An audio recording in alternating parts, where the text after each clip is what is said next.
세 번째 발표를 이어가도록 하겠습니다. 정승원 선생님과 김상훈 선생님. 세 번째 발표는 부산대학교 인문학연구소에 계신 정승원 선생님이 한국영화법 이전 방공영화 구상의 불균질성이라고 하는 주제로 발표를 해주시겠습니다. 역시 마찬가지로 25분 이내로 해주시고요. 지금 3시 7분이니까 35분가량까지 발표해 주시면 될 것 같습니다. 그러면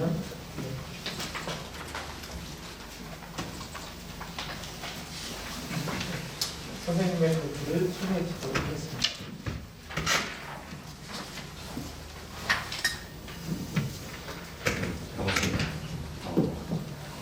부산대학교 인문학연구소 정승원입니다. 글자가 깨지네요. 제가 발표할 내용은 한국영화법 이전 방공영화 구상의 불균질성, 한국 전쟁에 대한 이미지를 중심으로 해가지고 좀 발표를 하도록 하겠습니다. 방공영화에 대한 새로운 접근이 이제 행해진 시기가 있다는 것을 제가 첫 번째로 주목을 했습니다. 근데 이제 우리가 알고 있는 제6공화국, 6공화국 시절이었는데요. 이때 이제 탈냉전에서 벗어나가지고 이제 북방의료 정책으로 인해 가지고 이제 이게 흐름이 좀 바뀌게 되는데요. 이때 이제 이루어졌던 것들이 이제 여기 앉아 계신 선생님께서 이제 저보다 더 잘 알고 계실 것 같은데, 그 남부군 소설 남부군에 대한 일이 있었죠. 그때 그게 영화로도 만들어지게 되면서 이제 조금 기존의 미디어가 다루었던 내용들, 그러니까 방공을 내세웠던 그런 이데올로기를 내세웠던 그 기존의 미디어에서 좀 탈피를 했던 그런 경향이 좀 있었습니다. 그래서 이때 또 이루어졌던 게 영화 쪽에서는 대종상, 우리 대종상 알고 계시죠? 대종상에서 이제 방공영화상이 소멸이 됐는데요. 이때 이제 사실은 1966년, 그러니까 5회죠. 5회 때부터 이제 26회까지 계속 지속됐던 방공영화상이 이제 사라지게 됩니다. 유일하게 이게 영화제에서 방공상이 있었던 걸로 유명했거든요. 아시겠지만 대종상이 국가가 좀 개입했던 그런 측면이 있기 때문에 그렇습니다. 그리고 이때 당시 언론기본법이 폐지가 됐습니다. 언론기본법이라는 게 원래 국민의 알 권리를 보장한다고 해가지고 참 좋은 거죠. 그래서 법이 생기는 것을 보면 이제 다 취지는 다 좋은데 이제 언론기본법을 통해 가지고 언론을 통폐합하고 본인들이 이제 심의 기구를 거쳐가지고 이제 방송을 할 수 있게 만들어 놓으니까 이제 그런 것들이 제약이 있었는데 이제 언론기본법이 폐지되는 이제 일이 있었습니다. 그래서 이런 것들로 이루어보면 이제 미디어계가 그 당시 엄청난 변화가 이루어졌다는 사실을 우리가 알 수가 있습니다. 그런데 이제 민족 반론의 변화가 생기면서 문제가 뭐냐면 이제 기존에 이제 남부군 소설이나 영화 쪽에서 보시면 아시겠지만 기존의 공적 기업을 표상하는 장치로 지었던 게 미디어였습니다. 그런데 이게 이제 기존의 그 공적 역사쓰기에 비해서 개인의 역사쓰기로 탈피하는 이제 바뀌는 그런 현상이 생겼던 것도 이제 주목할 만한 사실이고요. 이때 영화 쪽에서는 어떤 일이 발생했냐면 당장 이루어지면 안 됐습니다. 90년대 초반, 그때 당장 이 유공업이 있었을 때, 이런 현상들이 있었을 때 바뀐 건 아니었고요. 이제 90년대 후반대쯤에 이제 조금씩 바뀌기 시작합니다. 기존의 방공 영화를 바라보는 시각이 조금 바뀌기 시작합니다. 그래서 역사 수정들, 기존에 있었던 이제 그 뭐 영화적인 수정을 거치는 그냥 학자들이 이제 출연하게 됩니다.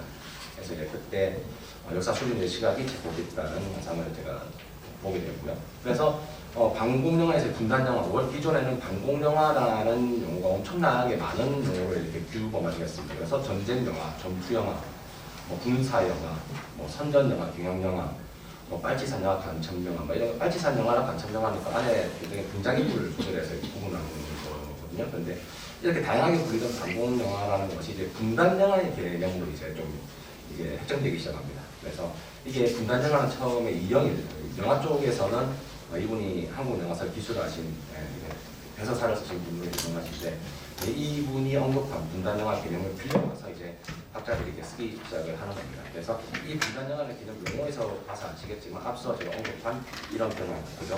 국방 외교 정책과 이런 것과 또 맞닿는 부분이라고 할 수가 있겠죠. 그래서 기존의 이제 학자들이 이제 정의한 겁니다. 이게 기존의 학자들이 아니고 이제 그 수정주의, 역사 수정주의 시각이 제공된 이후부터 이제 등장했던 이제 학자들이 이제 정의한 이제 방공영화의 위치입니다. 그래서 다양하게 이루어지고 있는 방공영화 에 조금씩 들어가 있죠. 들어가 있는데 지금 최근에 이루어지고 있는 용어를 제가 더 알려드리면은 방공영화 자체를 하나의 장르로 인정하는 경우가 있죠. 보시면 장르를 이렇게 표기하고 있습니다. 그죠? 장르로 하이 장르로 표기하고 있는 분도 계시고 상위 장르로 표기하고 있는 분도 계신데 이제 이런 장르로 인정하는 경우는 대부분 분단 영화와 선전 영화의 하이 장르로 취급하는 경향이 조금 있었습니다. 네, 있고요. 그다음에 최근의 연구자들, 최근에 2010년도인데요. 이때 연구하신 분들의 대표적인 분들이 여기 있습니다. 여기 김건호 선생님하고 정영권 선생님인데요.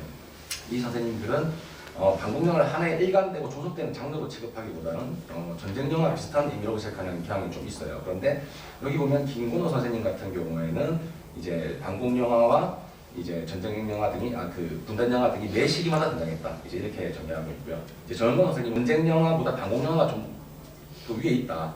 상위 장르로 위치한다. 그런데 이게 마찬가지로 1960년대 중반에서 80년대 전쟁영화를 존재가 사라진다. 이렇게 보고 있습니다. 그래서 이게 보시면 아시겠지만 80년대 아까 전에 제가 말씀드렸던 그런 제6공화국의 현실과 또 맞닿아 있는 부분이라고 보실 수가 있고요. 그다음에 지금 그 최근에 연구됐던 이 김건호 선생님과 정영권 선생님의 경험은 어떻게 또 되냐면요. 전쟁영화 자체, 전쟁영화를 조금 규범해가지고 좀 더 세분화하는 작업들이 이제 진행되고 있는 실정입니다. 그래서 보면은 이제 전쟁영화 밑에는 이런 전투영화랑 전쟁 스펙터클 영화랑 전쟁 드라마, 전쟁 멜로 드라마 이런 것도 있고 정영권 선생님도 전투영화, 전쟁 드라마, 그래서 전쟁 멜로 드라마 이렇게 구분이 되어 있다. 그래서 이런 식으로 구분을 하고 있는 작업이 진행되고 있는 겁니다. 그리고 자 여기서 묵도하는 사실로 인해 가지고 이제 방공영화가 이제 발현된 건 언젠가 발현되기 시작한 지점이고 제가 봤던 시점은 원래 방공영화가 1949년도에요. 방공영화들이 이렇게 간헐적으로 제작되기 시작했지만 50년대 그러니까 그 박정희 정권이 들어서기 전 시기에 이제 이게 발현이 되면서 차츰차츰 성장해 나가고 있다고 생각을 했습니다. 그래서 60년대에 이제 이게 장르로 정착이 됐다. 이제 이렇게 제가 보고 있는데요. 분석 시기를 선정할 때 이제 방공국영화는 영화 쪽에서는 1946년도에 전우와 성벽을 뚫고가 이제 최초의 영화로 되는데 이게 또 논의가 분분합니다. 성벽을 뚫고가 공식적으로는 이제 최초의 영화다 이렇게 방공 영화다라고 이제 규정하고 있죠. 사실은 전우가 조금 더 일찍 개봉을 했거든요. 공식적인 교육에는 개봉이 일찍 됐는데 성벽을 뚫고 흥행면에서 조금 더 우월한 성적을 거두다 보니까 이제 이론가 등의 연구자들이 이제 성벽을 뚫고를 이제 오래 기억하시는 것 같습니다. 그리고 방공영화 제작이 이루어지게 된 계기로 작용한 것은 요즘 사건이죠. 아시다시피. 네, 그리고 방공인의 지배 비율을 자리 잡는 데 결정적인 영향을 미친 것은 사실 그 여순 사건보다는 한국 전쟁입니다. 그래서 제가 한국 전쟁 시기를 시작으로 해가지고 이제 방공 영화를 이제 보았고요, 좀 바라봤고요. 그다음에 분석 시기를 선정하는 데 있어서는 이제 다양한 선행 연구자들, 앞서 언급한 선행 연구자들을 좀 참고를 했는데 보니까 분단 영화의 형성기라고 해서 김수 선생님이 이제 동남기부터 60년대 이전 구분했고요. 고준영 선생님이 이제 방공영화의 생산 종국이라고 해가지고 1949년부터 61년까지 이렇게 보시면은 방공영화가 생산됐던 시기들이 대부분 다 50년대를 규정하는 분들이 좀 대다수가 있고요. 그다음에 이게 정권이 바뀔 때쯤에 이제 형성이 되고 있었다라고 이제 마감하시는 분들이 좀 있는 것 같습니다. 그래서 정권의 변화는 영화를 향유하는 관객의 기대 지평이나 이제 제작자의 의도와 상관없이 새로운 국시를 내세우며 문화의 사람들을 통제하고 변화시킬 수 있는 영향력을 발휘한다고 저는 생각을 합니다. 그래서 영화법의 시기를 이제 좀 나눠서 했고요. 그런데 이제 이 텍스트를 선정하는 문제가 있죠. 뭐냐면 아시겠지만 한국 영화는 지금 부재한 텍스트들이 너무 많습니다. 그래서 이 영화의 분석 테스트를 정하는 것도 조금 고민을 했을 수밖에 없었는데요. 이게 대표적인 건 한국 영화 총서와 한국 영화 데이터베이스입니다. 그런데 이것만으로 부족하다고 생각을 했습니다. 왜냐하면 한국 영화 총서는 오류가 많은 것을 이미 연구자들이 알고 있고요. 한국 영화 데이터베이스조차도 한국 영화 총서를 기본적으로 토대로 해서 가지고 왔습니다. 그래서 한국 영화 총서와 데이터베이스를 가지고 왔지만 이거를 부족하다 생각해서 아까 말씀드린 사회 연구자들의 방공 영화 이제 분류 표를 가지고 계신 분들도 계셨고요. 그런 분들의 이제 영화표를 가지고 왔는데 이것도 보니까 또 연구자들마다 다 또 영화를 또 어떤 영화는 가지고 오고 안 가지고 오시는 분들이 많았어요. 그런데 중요한 거는 영화를 분석하려면 기본적으로 이게 계속 이렇게 반복적으로 이제 관람이 가능해야 합니다. 그래서 한 번 보고는 연구 활동이 잘 진행되기 어렵죠. 그래서 반복적으로 감상이 가능한 영화를 위주로 해서 제가 선정을 했는데요. 보니까 한국 영화 총서 같은 경우에는 이제 방공물을 명시하고 있어요. 네, 방공 장르를 명시하고 있는데요. 방공과 군사물을 상위 장르로 이제 가지고 가고 있고요. 그 위에 하위 장르처럼 이제 구분짓는 게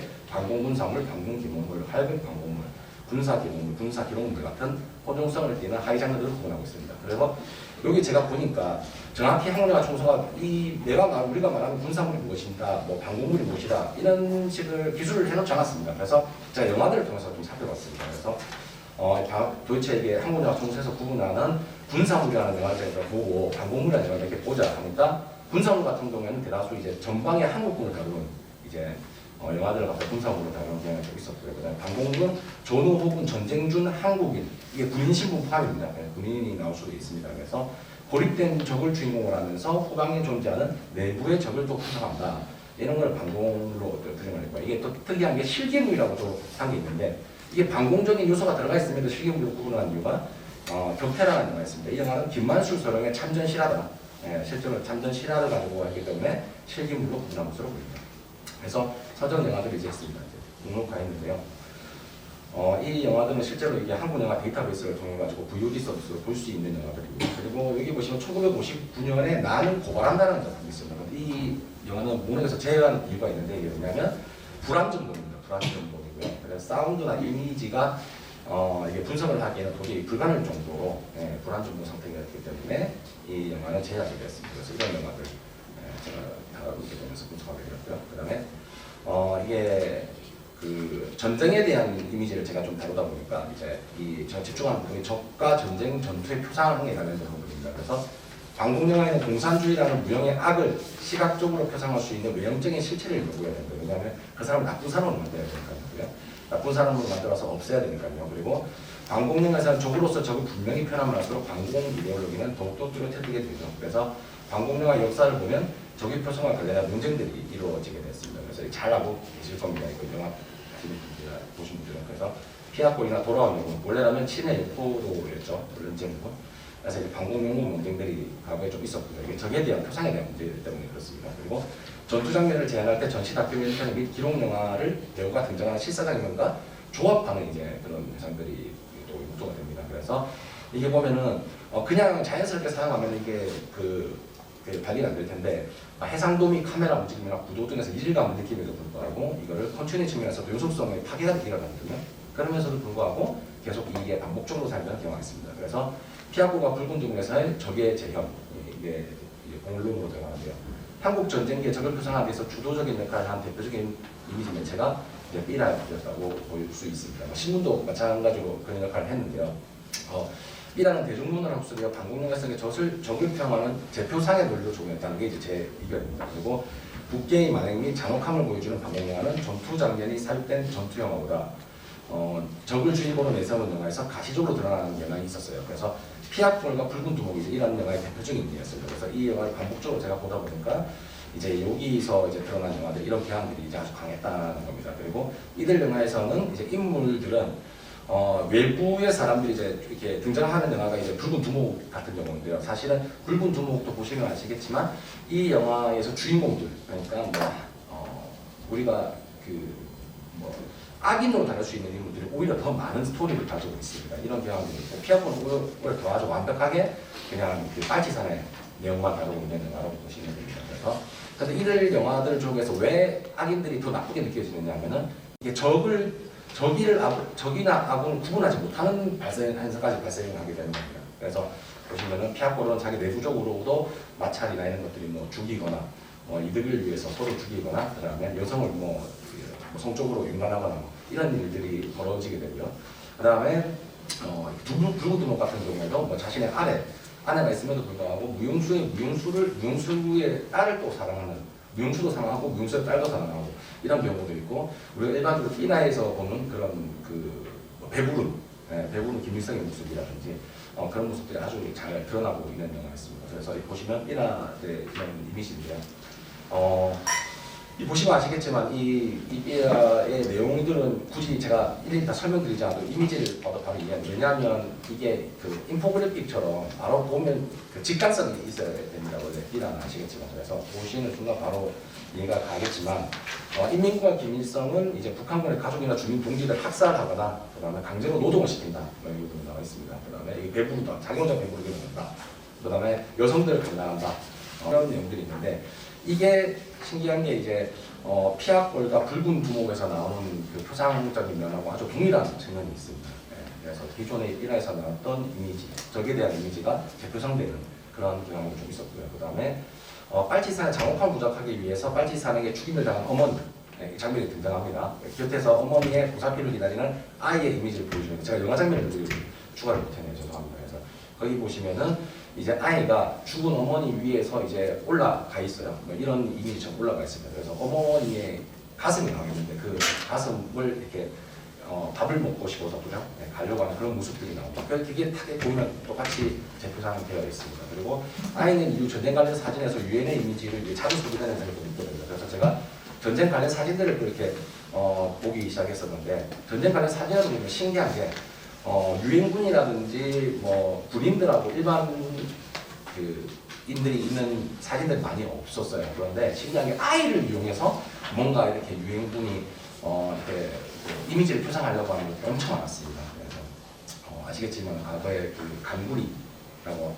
들어보셨는지 모르겠지만, 강구리 사진이 또 한참 화제가 돼가지고 세계적으로 퍼지는 경우가 있었죠. 한국 전쟁에 있었던 이런 비슷한 이미지입니다. 그래서 그런 현상들이 좀 떠가지고요. 그다음 붉은 두목 영화를 보면 그 내용이 거의 똑같이 딱 들어가 있어요. 그래서 여기 보면은 들어보셨겠지만 가짜 김일성문이라고 하죠. 가짜 김일성문이 여기 그대로 돼 있고요. 삐라가 이게 앞면이 뒷면이거든요. 보시면 이런 내용들이 사사하게 이렇게 이야기처럼 들어가 있습니다. 그래서 이런 이야기들도 붉은 두목에서 고스란히 그냥 수용되어 있고요. 그다음에 이쪽에 보면 또 이제 꼭두박시문입니다. 이것도 들어보셨을 거예요. 사실 이거 붉은 두목에서 이렇게 재현되었다고 하는 이제 가짜 김일성문은요, 사실은 한국 전쟁기에 삐라에서만 나온 것은 아닙니다. 이제 뭐 책이라든지 뭐 신문이라든지 이런 곳에서부터 했다가 50년대 되면은 이제 오영진의 수기나 이런 것들로 또 배포가 되기도 했을 정도로 이제 유명했던 이제 이야기죠. 그다음에 북한과 중국의 꼭두각시론 같은 경우에는 한국 전쟁기에 이게 발현됐습니다. 주로 이제 미군들을 통해 가지고 이제 만들어졌는데요. 이제 주한미군 하지와 미 국무부 장관을 통해 가지고 이게 구체화가 되었고요. 그다음에 붉은 두목에서 꼭두각시로는 직접적으로 상징하는 대사도 삽입되어 있어요. 그래서 김일성이 바람 피우는 현장을 아내가 찾아가요. 아내가 찾아가지고 왜 이렇게 사냐, 옛날에 행복했어 이렇게 얘기하는데 그 김일성이 아내에게 병신아 이렇게 얘기하니까 뭐냐면 내가 병신이라고 호소하빌 너 같은 게 병신이다 이런 식으로 또 얘기합니다. 그래서 이런 것도 직접적으로 이야기하고 또 맞게 또 하고요. 김일성이 이제 나의 조국 소비에트를 위해 위대한 소비에트 군대하고 우리의 인민을 해방시킨 조국 뭐 소비에트 위대한 스탈린 동무 이런 식으로 얘기하면서 자기보다 위에는 스탈린과 소련이 있다, 뭐 붉은 군대가 있다 이런 느낌을 계속 풍기게 됩니다. 그리고 이제 두 번째로는 전체 다큐멘터리 및 기록 영화의 실사와의 조합인데요. 시간 몇 초나요? 전체 다큐멘터리 기록 영화 실사와의 조합인데 3층 안에 뒀다고요. 그 다음에 자유전선, 격태, 붉은 두목, 오인의 예명입니다. 그래서 제가 분석한 텍스트들을 보게 되면은 이제 여기서 운명의 손이라든지 이제 죽음의 상자 이런 것들이 고론이 많이 안 되어 있습니다. 그래서 제가 이게 조금 감박적이 들었던 게 이런 영화들을 내가 분석하니까 고론이 안 돼 있다. 그래서 이걸 갖다가 적의 표상적인 관점에서 좀 고론을 했으면 좋겠다라고 했는데 이 글에서는 많이 그 조합이 잘 되지 않았다는 것 같습니다. 제가 이걸 보시면 아시겠지만 그런 문제가 좀 있었는데 그래서 제가 여기 지금 발표 시간에는 죽음의 상대라든지 운명의 손을 지금 제외한 상태입니다. 그래서 이런 영화들을 제가 살펴봤고요. 전투 장면이 지속적으로 표상되는 영화 속에서 당연히 이런 전시 다큐멘터리 기록 영화 화면들이 사용되겠죠. 그래서 저는 이것을 그냥 전시 다큐멘터리 기록 영화라고 하면 너무 구조절하니까 그냥 자료 화면으로 그냥 통합해서 그냥 기술을 했습니다. 그래서 이들 영화 속에서 전투 장면은 등장면을 실사로 등장하지 않는 경우에 이제 전시 다큐나 기록 영화 화면들을 사용하여 표상되는 특징이 있었습니다.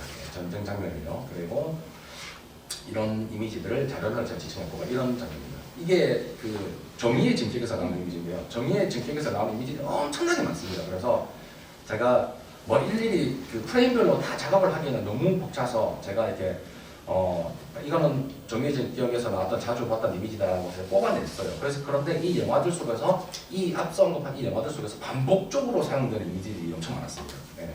반복적인 이미지 사용되는 게 많았고 이게 뭐 메가더의 모습도 보이고요. 메가더의 장면도 보이고 이런 유행군의 모습들도 보이고 특이한 점은 이렇게 자유전선에 보시면은 이 자료화면에 사용되는 게 굉장히 이게 좀 신기하다고 느꼈던 게 그거였습니다.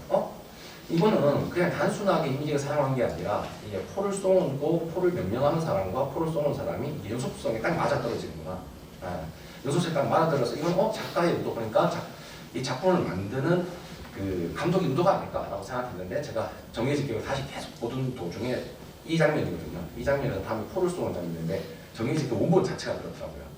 원본 자체를 편집할 때 이렇게 편집을 된 상태였습니다. 그래서 이제 정의의 진격과 자료화면을 보면 자유전선의 경우에는 자료화면 단순하게 제가 설명한 부분입니다. 이게 보시면은 리드감을 이렇게 쇼트를 배치시키기도 하고 연속성 있는 쇼트가 있었는데 이게 사실 보니까 제가 이 정의의 진격 원본 그대로를 가져갔더라는 거였고 정의의 진격 일부는 이미지는 자유전선 이외에도 격퇴 붉은 두목 5인의 해병에서도 지속적으로 계속 사용됩니다. 반복적으로 사용되는 이미지다. 아까 전에 이렇게 제가 언급해드렸죠. 이런 것도 있고요. 3천마리 꽃다람의 경우에도 정의의 진격 일부 같은 연도에 제작되었습니다. 이 영화들 중에서 유일하게 이제 정의의 진격 이미지가 사용되지 않았던 영화가 이제 3천마리 꽃다람인데 왜냐하면 같은 연도에 제작된 영화였기 때문에 그렇습니다. 그래서 이걸 가지고 뉴스 영화를 통해하고 수급을 했다라는 것이 이제 제가 보기에는 이제 정의의 진격이 자료화면에 사용된 원인이 이제 몇 가지가 있다고 생각을 했는데요. 정의의 진격이 국방부 정국이 주체로 제작된 기록 영화에 대한 점입니다. 당시 방공 영화들은 이제 국방부의 지원을 받았던 군이나 국방부의 지원을 받았던 영화들이 다수 존재했기 때문입니다. 그리고 기록 영화들도 당시에 극영화 제작에도 흔히 상대하지 못한 35mm로 제작되었다는 겁니다. 그래서 당시의 기록 영화들은 대부분 다 뭐 16mm, 심지어 정의의 진격은 이게 일종의 다큐멘터리 영화지만 그 극영화 같은 경우에는 16mm 제작이 주로 성행됐던 시기였습니다. 그래서 이때 시기였음에도 불구하고 35mm로 제작이 되었다는 거. 근데 이게 왜 중요하느냐 하면은 이게 나중에 영화들이 1950년대가 되면 35mm 필름 표준화 과정이 발생하게 됩니다. 그래서 기존의 35mm 필름은 밝다. 이게 밝다라는 말이 과거 표현인데요. 밝다라는 말은 선명하다는 얘기입니다. 선명하다는 얘기고 이제 16mm 필름은 어둡다라는 그런 인식이 엄청 강했습니다. 그래서 그때 당시 영화를 풍부하는 사람들이 이제 밝다, 영화는 밝다, 어둡다라고 16mm와 35mm를 이제 구분하게 했는데요. 이제 이런 것들이 50년대 중반에 되면서 뭐 잘 알고 계시지만 춘향전과 자유부인의 성공으로 인해 가지고 이제 영화들이 차츰 이제 상업적 궤도로 올라가면서 이제 이것들이 표준화 과정이 발생하게 됩니다. 그 이후로는 이제 1956년도 이후에는 35mm 제작이 지속적으로 이루어지는데요. 이때 이제 영화 속에서 자료화면을 쓰기 위해서는 16mm 필름을 확대해서 사용되면 이게 이미지의 질적 저하가 엄청나겠죠. 그래서 이게 쉽게 말씀드리면 16mm하고 35mm 필름하고 필름의 차이는 절반이지만 이제 이미지 해상도 차이는 거의 4배나 차이 난다고 보시면 될 것 같아요. 그래서 이런 차이가 있기 때문에 정의의 진격 이미지를 사용하는 것이 엄청 효율적이었을 겁니다. 네, 그래서 이런 규격으로 제작된 영화였다라는 거고요. 그 다음에 전투 장면에 있어가지고 주요 등장인물을 직접 등장시켜고 폭발한 화경 효과를 위해 실제로 촬영할 특수효과 장면들도 있었어요. 네, 특수효과 장면들이 있었는데 제가 과거에 쓴 1960년대 중반 이후에 그러니까 대개수 용관이라는 작품이 있습니다. 그 영화를 보면 우리나라의 특수효과가 집대성으로 되어 있어요. 그때 이제 정착이 됐다고 저는 표현하고 있는데요.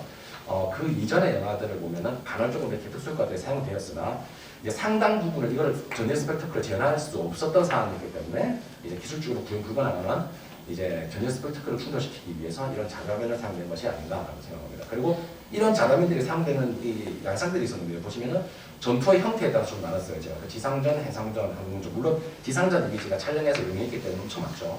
네, 그런데 이런 것들을 제가 보니까 삐라에서도 이런 것들, 이런 이미지들을 우리는 그 화공 쪽에서 엄청 강한 그 군대다라는 것을 이렇게 B라고 그냥 상징적으로 보여주는 장면도 있었고요. 그 보는 게 공격 장면을 위주로 가지고 이제 있었다는 겁니다. 이제 발포라든지 이제 뭐 진지를 파괴하는 장면이라든지 뭐 지상 폭격하는 장면이라든지 뭐 전차가 지나가는 장면이라든지 뭐 함대에서 발사되는 포라든지 뭐 항공기의 전투기 폭격을 포함한 이런 것들이 이제 있어서 화력의 우세함을 이제 무기로 했다. 그래서 이런 이미지에서도 대표적으로 드러나거든요. 저 전투 장면에서 자르함을 사용하는 같은 경우에는 자르함이나 치사 선택에 대한 고민 없이 연출의 맥락과도 연관이 전혀 없습니다. 이 이미지를 보게 되면. 그래서 무관의 공이 쇼트들을 무분별하게 사용하는 그런 경향이 있었어요. 그리고 특정 자르함에는 앞서 언급했지만 특정 자르함이 반복되는 경향이 좀 있었습니다. 그리고 단순 전쟁이나 무기의 활약을 보여주는 표상의 도구로 활용하는 경우가 있었고요. 그 다음에 대규모 폭발이나 몹시 전차나 전함, 특기 같은 전쟁 무기들의 배역, 그리고 무기들의 공격 장면을 제작 구조에 제한하는 것이 거의 불가능했겠죠. 그때 군소적인 무기들이 있었기 때문에 그걸 대량으로 대여해가지고 사용하는 건 불가능했을 겁니다. 그런데 이제 여기에서 이제 그리고 확인할 수 있는 게 자유전선의 특이한 장면이 뭐냐면 결상전, 과거에 실제로 그 T-34 전차들이 이제 북한군의 대부분 전차들이 그때 한국 전쟁 발발할 때 T-34 전차였는데 그 전차가 내려올 때 그걸 대항할 수 있는 수단이 거의 없었습니다. 그래서 한국군에서는 탱크가 거의 없었고요. 그래서 실제로 결사항전을 하고 난 군인들이 그 수류탄 폭탄을 가지고 직접 그 T-34 전차의 해지를 열고 거기에다가 수류탄을 집어넣고 자기를 죽는 장례를 전사하는 이런 일들이 상당히 많이 있었던 겁니다. 그런 것들이 재현이 되거든요. 여기서 실제 재현이 되는데 이때 등장하는 탱크가 사실 T-34 34 전차여야 되는데 제가 이게 이미지가 50년대 영화다 보니까 엄청나게 이게 그 선명하지 못할 거 아닙니까? 수없이 반복해서 그거를 사진으로 해서 봤습니다. 그래서 탱크 관련 분석 이 책들을 이렇게 살펴보다가 보니까 이제 T-34 전차가 아니구나. T-34 전차가 아니고 이거는 이제 개량된 셔먼 전차였다라는 사실을 이제 확인했습니다. 그래서 이런 연사들이 이제 이거를 대변해주는 내용이다. 이런 제 주장에 대변해준다. 이런 것들을 확인할 수가 있고요. 그 다음에 1960년대에 접어들면서 한국 영화의 특수효과가 진일고 해가지고 전투 장면이 실사로 촬영되는 경향이 있습니다. 예를 들어 돌아오지 않는 해령 같은 경우, 돌아오지 않는 경우도 진짜 실제로 전투 장면이 엄청 사실적으로 그 특수효과를 사용해서 재현이 되어 있는 것을 확인할 수가 있습니다. 그래서 빨간 마루 같은 경우는 그렇죠. 물론 이게 당시에 빨간 마루가 항공 그 전투기 세이버기를 소재로 다루는 영화이기 때문에 이게 좀 실제 그 과거의 장면을 갖다 되돌려서 쓰기가 좀 힘들었을 수도 있고요. 그 다음에 그 칼라로 제작된 영화라서 그런 문제가 있었을 수도 있을 겁니다. 그래서 자료 화면을 찾아보기 힘든 게 60년대 접어들면서 그런 장면이 됐고요. 그 다음에 화공효과 같은 특수효과, 아까 제가 말씀드렸던 특수효과가 진일부 해가지고 그때 정착되는 특수효과가 정착되면서 되는 현상이 좀 있었습니다. 그래서 컬러 와이드함이 시작되면서 기존의 정의의 진격을 흑백 영화거든요. 그리고 4:3 사이즈 이미지입니다. 이게 나중에 1961년에 기점으로 해서 1968년도에서 69년도쯤에 컬러 시네마스코프가 정착이 되거든요. 그 과정을 거치게 되면서 이런 장면들이 이제 필요가 없어지게 되면서 사용할 수가 없습니다. 그래서 재밌는 것은 1968년도 작품에 창공을 산다는 작품이 있어요. 빨간 마루하고 거의 이야기가 흡사한데요. 이 영화를 보면 자료화면 같은 장면이 나와가지고 제가 깜짝 놀랐어요. 이거는 수정돼야 되는 거 아닌가 싶어 봤더니 알고 보니까 근데 그거는 나중에 그 장면이 나오고 난 뒤에 그 파일럿들이 군사 훈련을 위해서 그 브리핑하는 장면에서 나왔다는 사실을 제가 확인할 수가 있었습니다. 그리고 이게 가도기적 양상이었기 때문에 이게 바로 뭐 여기 앉아 계신 분이 잘 알고 계시지만 정권에 교체된다고 해서 바로 이게 조작되지 않지 않습니까? 가도기적 현상이었기 때문에 이때 두고온 산하라고 제가 이 영화 목록, 분석 영화 목록에서 뺐지만 이 두고온 산하를 보면 신기하게 또 마지막 후반부쯤에 이런 자료화면이 사용되는 경향을 볼 수는 있습니다. 그래서 제가 가지고 온 준비된 내용은 여기까지고요. 예, 감사합니다. 예, 선생님 고맙습니다. 영화법 제정 이전까지 대략 62년 정도까지 한국 전쟁 영화, 한국 전쟁과 관련된 영화 이미지 재현에 대해서, 표상에 대해서 B라와 다큐멘터리 영화 그리고 이것들을 이제 교차하는 여러 사항들에 대해서 그 비균일성에 대해서 발표를 해주셨습니다. 그 포럼은 연세대학교 글로벌 인재대학에 계신 김상민 선생님께서 해주셨습니다. 네, 안녕하세요. 김상민입니다. 네, 오늘 토론문을 읽는 것으로 그거는 제시하겠습니다. 네, 토론문 잘 20년대로 연구에 관심을 확장하고 있는 저에게는 많은 공부가 된 계기였습니다. 발표문을 읽어나가며 들었던 두서없는 생각들을 질문하는 것으로 토론의 대신했습니다. 이 글은 한국영화법 이전 방공영화로 불구되는 일련의 영화들이 가진 불균질성에 대해서 분석하고 있습니다. 방공영화 표성의 불균질성이라는 큰 제목 안에 50년대 방공영화 장르적인 불균질성이나 전쟁 이미지 표상의 불균질성, 그리고 마지막에 설명하셨던 양식적 불균질성, 그러니까 극영화, 다큐멘터리 등에 혼합된 그런 양상들에 대해서 논의되고 있습니다. 그리고 여기서보다 핵심적으로 다루어지고 있는 부분은 이 시기 방공영화라고 분류할 수 있는 영화에 나타난 이미지, 표상, 미라나 다큐멘터리 이런 형식들의 불균질성인 것으로 생각됩니다. 개인적으로는 이들 방공영화의 표상과 이미지를 분석해 나가는 이 글에서 왜 방공영화의 이 다양한 불균질성이 이 어떤 발표문의 핵심적인 키워드가 되는지를 조금 더 추가적으로 설명해 주시면 좋겠다고, 이건 어떤 개인적인 의견이고요, 생각했습니다. 방공영화는, 그러니까 왜 제가 이런 생각을 했냐면, 방공영화는 일련의 선행 연구들이 분석하고 있듯 어떤 이질적일 수밖에 없는 존재라고 생각했습니다. 방공이라는 것이 서로 상충되는 방공과 정서를 내포하는 어떤 비균질적인 언설의 복합체이고, 그 다음에 피아골이나 7인의 요포로 돌아오는 그 영화를 둘러싼 여러 영화사적 사건을 볼 때도 방공영화는 명확한 실체가 있었다기보다는 사후적으로 규정되어 왔던 것으로 보인다. 그리고 이러한 관점에서 방공영화의 결을 거슬러 읽으려는 연구, 즉 어떤 방공이데올로기나 그런 것들이 실패하거나 혹은 반대로 작동하는 지점에 대한 분석 연구 역시 다수 존재합니다. 발표자께서도 운명의 손이나 죽음의 상대 페리터가 가진 불균질성을 지적하고 있습니다만, 이 발표문에서 보다 중점적으로 다루어지는 것은 이러한 의미에서의 불균질성이 아닌 삐라의 이미지, 모티프적 유사성에서 오는 불균질성입니다.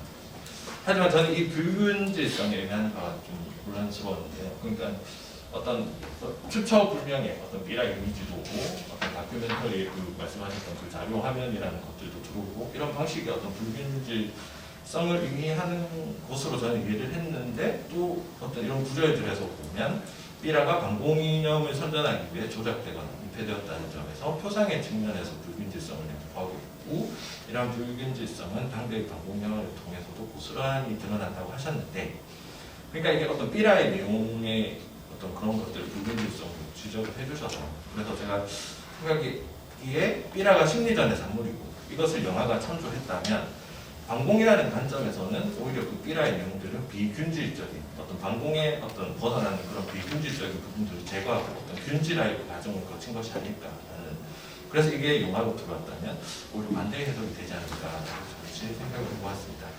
아울러 영화가 삐라를 창조했다면 참조에 대한 근거 제시도 조금 필요하지 않나라고 생각을 했습니다.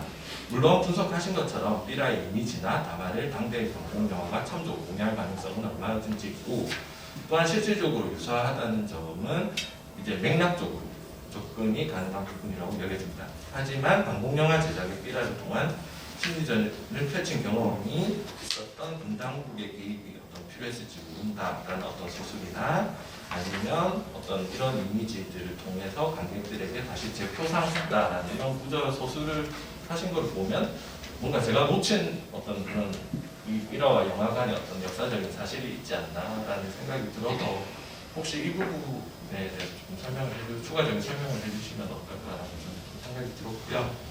마지막으로 발표문에서 이제 방공영화와 관련되어 사용되고 있는 장르 혹은 하위 장르에 대해 좀 질문을 드리고 싶은데, 이제 발표자께서는 선행 연구들을 정리하면서 이제 방공영화를 전쟁영화, 분단영화, 선정영화들의 어떤 하위 장르로 위치지으면서 혼종적인 불균질한 어떤 정립이 유보된 장르로 보고 계십니다. 발표문에서 언급되고 있는 어떤 정영건의 연구를 예로 들자면, 여기서는 방공영화를 상업영화에서 어떤 그런 장르가 아닌, 장르긴 장르지만 뭔가 이론적인 연구를 위한 장르로 다시 재규정을 하고 있거든요. 그리고 이제 방공영화가 상업영화의 어떤 하나의 장르인 전쟁영화를 강력하게 조장하고 있습니다. 또한 어떤 유승진 선생님의 연구에서 보면 방공영화를 장르로 다루는 것에 굉장히 어떤 회의적인 태도를 보이면서, 약간 이게 공산주의에 대한 어떤 하나의 태도이지 이게 어떤 미학적인 성격을 밝히는 어떤 그런 범주안의 부분해야 되는 것이 아닌가라고 지적을 하면서, 어떤 이영일이 한국 영화 전사에서 방공영화라는 범주를 거의 사용하지 않았다는 점, 그 다음에 조준현 선생님이 스펙터클 전쟁 영화 노동력에 실러졌고 멜로 드라마 등을 하나로 묶어서 핵심적인 속성이 부재하다고 지적한 점들을 그 근거로 제시하고 있습니다. 잘 알고 있듯 상업영화에서 장르는 영화 어떤 제작 측면과 관객을 매개하는 하나의 내러티브 관계로서 하나의 장르 안에 속한 구성원들 사이에는 비록 유순하더라도 공유되고 있는 공식이나 관습, 시각적 스타일 등이 있을 텐데요. 사실상 관공영화는 그 주제적 측면을 제외하고는 이들 영화들 사이에서 어떤 공통점을 찾아내기 어려운 것이 사실입니다. 이는 바꿔 말하면 관공을 다룬 거의 모든 영화가 관공영화가 될 수도 있다라는 것인데 이는 관공영화를 장르 혼종이나 불균질한 것으로만 파악하거나 또는 해범죄에 미치는 차원을 넘어서는 문제라는 생각이 들었거든요. 그래서 이제 관공영화를 과연 장르로 볼 수 있을까? 그러니까 이게 굉장히 어떤 원론적인 질문인데 그래서 이거를 어떤 상업영화에서의 장르와 지금 여기서 말하는 어떤 공주로서 어떤 그를 장르라고 지칭을 할 수 있을지는 모르겠지만 어떤 이런 문제들에 대해서 저는 이게 그냥 좀 제가 혼란스러운 부분이기도 해서 사실 좀 이 부분에 대해서 질문을 드리고 싶습니다. 이상입니다. 감사합니다. 예, 불균질성과 한국영화가 장르가 됐으느냐 네. 크게는 그렇게 되고 우선 제 그에 대한 정확한 지적을 해주신 김상민 선생님께 감사의 말씀드리고요. 저도 사실 쓰면서 고민을 했는데 질문 주신 내용 중에서 좀 어려운 질문이 뭐냐면 저도 지금 관공영화를 연구한 연구를 계속했던 사람이 아닌 상황이라서 관공영화를 어떻게 규정해야 되는 건지 제가 힘들 것 같은데 제가 제 입장을 제 소견을 그냥 언급해 드릴 것 같습니다. 그리고 처음에 불균질성에 대해서 이제 먼저 언급을 해주셨어요. 그래서 이게 또 아마 제목의 타이틀에 또 불균질성이라는 또 용어가 들어가다 보니까 이제 이런 문제가 좀 발생하는 것 같습니다. 그래서 저도 물론 그 글 속에 불균질성이 정확히 무엇을 의미하는지 이런 기술을 되지 않았기 때문에 이런 질문이 나쁜 건 당연한 것이라고 생각하고 있고요.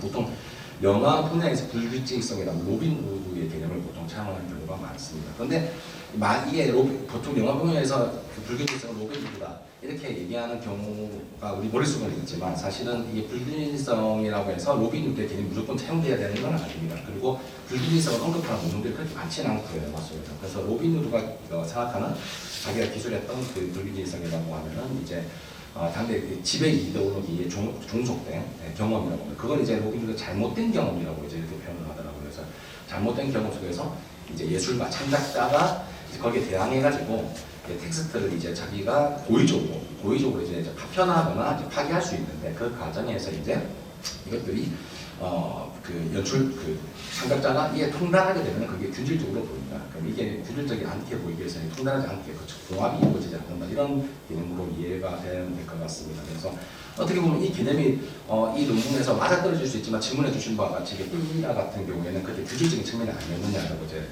하실 수 있는데 제가 생각했던 거는 처음에 제가 제6공학을 들으면서 이제 새로운 이제 영화의 시각이 이제 생기게 됐다는 시기가 있었지 않습니까? 그 시각에서 비록 그 1950년대 당대에는 그 영화를 바라볼 때 균질적인 양상이었지만 지금 우리가 그걸 갖다가 타격적인 기억에서 바라보게 된다면은 그것은 균질적이지 않고 균질성이 없는 비균질성이었다.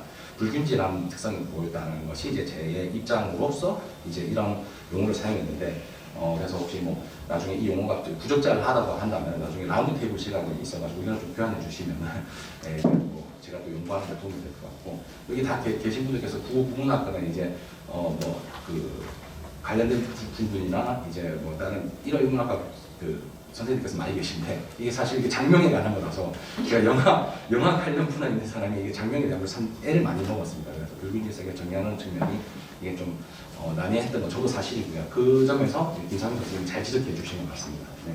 그리고 이제 보면 이제 아까 제가 두 번째 질문을 한번 떠올려 보면은 삐라가 이제 과거에 뭐 이렇게 좀 참조된 그런 게 있는가 그런 질문하고 비슷한 것 같은데요. 아까 전에 제가 말씀드렸지만 가짜 김일성론 같은 경우는 기존에 그 한홍구 선생님께서 이제 얘기했던 해방 전후 조선 진상이라는 이제 글이 있습니다. 거의 최초로 언급했다고 이제 보는 글이고요. 그때 이후로 신문들이나 아까 전에 말씀드렸던 한국 전쟁 때에는 이제 그 김일성에 대한 그 김일성 위조사라는 책이 있어요. 그 책하고 이제 아까 전에 말씀드렸던 그 수기들 같은 걸로 통해 가지고 이제 배포가 됐다는 그거를 제가 찾을 수 있습니다. 그런데 이제 좀 흥미로운 거는 노윤호 선생님이라 해가지고 제가 그거는 제가 논문 제목을 못 해가지고 한국 전쟁기 조선 인민군과 중국 인민지원군의 적대적 이미지라는 그 논문에 이게 그 적을 표상하는 적대적 이 적이라고 하면은 알고 계시겠지만 소련군, 뭐 북한군,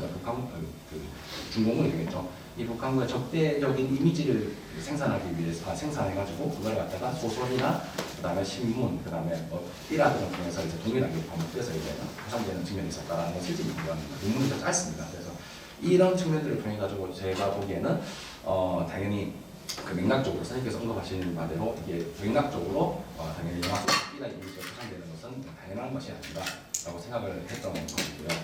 그다음 마지막 질문을 보니까 이제 장르로서 이제 이걸 어떻게 바라보아야 돼? 이게 질문이 좀 많이 어렵습니다. 그래서 이 질문은 저도 좀 어려운 질문이라서 방공영화를 어떻게 규정해야 되느냐? 저는 아까 반복해서 말씀드린 것 같지만 이제 육공화국은 그 이후에 이제 나왔던 그 연구자들, 방공영화를 연구했던 연구자들 입장은 거의 동일한 입장입니다. 그래서 이분들의 입장들은 이제 뭐 분단영화의 입장을 동일하다고 생각하는 게 아니라 아까 예를 들어줬던 이순진 선생님 같은 경우랑 이제 김소연 선생님 한 분도 계신데 이걸 또 날카롭게 준 게 유일하게 이순진 선생님하고 그 김소연 선생님이 방공영화는 존재하지 않았다 이렇게 보시는 입장이십니다. 그래서 아까 전에 언급해 주신 대로 그런 입장을 표명하신 분들이고 나머지 분들은 방공영화 분들이 대부분 있었지만 그때 일정 부분 존중하다가 사라졌고 1980년대 이후에 좀 소멸하는 경향을 가졌다라는 입장을 거치고 있었어요. 그래서 제가 또 보고 깜짝 놀랐던 게 김선 씨가 또 와 그걸 어떻게 탁 해가지고 딱 지적을 딱 해주시나 이렇게 하고 대단하다고 느꼈는데요. 제가 그냥 간단하게 생각하는 건 1960년대를 거치면서 전쟁 스펙타클로 보는 영화, 이거 정윤 선생님도 같이 언급을 하고 있는데요. 전쟁 스펙타클 영화로 소비됐던 게 방공영화였고 그때 아까 제가 언급드렸던 그 자료화면이라고 하는 것들이 이제 사라지기 시작하면서 직접적인 촬영이 이루어졌다라고 이제 보고 있습니다. 그런데 정윤 선생님은 보고 있는 게 이게 미국의 영화들도 똑같은 현상을 겪기 때문에 이게 뭐 우리나라에서 있었던 일들이 아니다라고 보고 있는데 저 같은 경우에는 미국에 있었던 현상들이 그대로 되어 있다고 해서 목도할 수 있다고 해서 우리나라 영화를 해석하는데 그렇게 반영하면 되겠는가라는 입장이 있었습니다. 그래서 그런 면에서 좀 다르긴 한데 정윤 선생님도 저와 비슷한 의견으로 그 면에서는 같은 맥락이고요. 그래서 방공영화가 이제 종료했던 시기에 60년대라는 거고 그때 이루어진 게 아까 제가 반복해서 얘기했지만 전쟁 스펙타클이 경향화가 일어났고 그거를 갖다가 특수효과를 갖다가 장르화시키기 위해서 일어났고 그 법적인 재정으로 일어났습니다. 뭐냐면 그때 스튜디오를 건립할 수 있는 기준이 있었는데요. 그게 상업영화 조건에 해당되는 조건이었습니다. 이게 뭐냐면 스튜디오가 평수는 어느 정도 이상 평수가 돼야 되고 장비, 뭐 카메라는 어떤 카메라가 있어야 되고 그 다음에 거기 안에 있는 조명기는 메가트 이상의 조명기가 킬로와트 이상의 조명기를 같이 해놔야 된다. 이거야말로 스튜디오에서 작용되는 영화의 그 할리우드의 스튜디오 시스템에 일어나는 그런 것들을 좀 향하기 위해서 만든 거예요.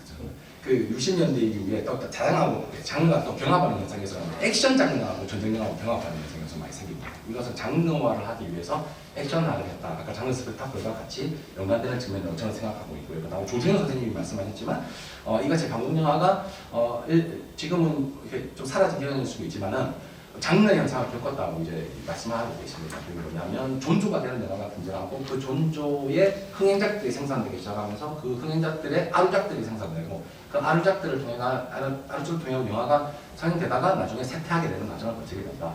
라고 이제 말씀을 하고 계시거든요. 그래서 저는 사실 방공영화에 대해서 이 내용 좀 긴 것 같은데 방공영화에서 확실히 증명하기 위해서 지금 연구를 하고 있지만 이 부분에 대해서 확실한 대답을 못 드리기 위해서 죄송합니다. 네, 조근 선생님 감사합니다. 굉장히 모르는 영역에 대해서 근데 굉장히 흥미로운 여러 화두를 좀 던져주신 것 같아요. 여기서 또 말을 많이 하면 안 되는데. 근데 저희도 삐라가 보거든요. 근데 삐라가 영화와 교차해서 이렇게 어떻게 그것들이 여기를 어떻게 미끄러져가고 그 삐라의 표상들이 영화의 표상들과 그러니까 그 하나하나가 별개로 존재하는 게 아니라 교차한다 뭐 이렇게 충분히 얘기할 수 있는데 그게 그렇게 단순한 문제는 아닌 것 같아요. 그러니까 가령 중국군 이미지에 대해서 저는 딱지본 소설 예전에 한참 공부를 했는데 50년대 제일 많이 읽히거든요. 30년대 만주에 대한. 그러니까 그 여인을 막 약탈하는 중국인, 만주인의 표상. 그것이 한쪽에서는 어마어마하게 다시 찍혀서 읽히고 있고 전쟁의 와중에 한쪽에서는 중국인의 삐라, 중국군에 대한 삐라들이 아까 보여주신 것처럼 있고 영화에서의 다큐멘터리들이 있고 그리고 나중에 돌아오지 않는 해변 같은 극영화에서 사실은 그거 반공영화라고 얘기하지만 크리스마스 때 미군과 싸우고 중국군과만 싸우고 그러니까 이 민족 안에서의 싸움이 아니라 다른 타자를 상정하고 있는 뭐 시간은 좀 이유지만 그런 어쨌든 삐라와 그런 대중서사 딱지본의 서사와 다큐멘터리와 극영화를 교차하고 있는 그걸 비끄러져가는 여러 가지들이 같이 좀 그러니까 뒤엉켜 있고 이렇게 그런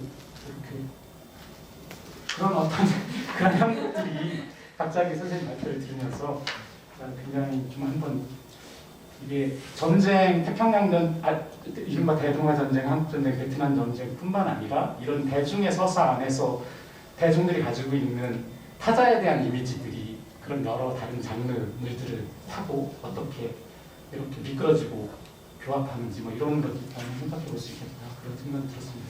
사회자의 소임을 잘 못해서 시간이 많이 늦었습니다.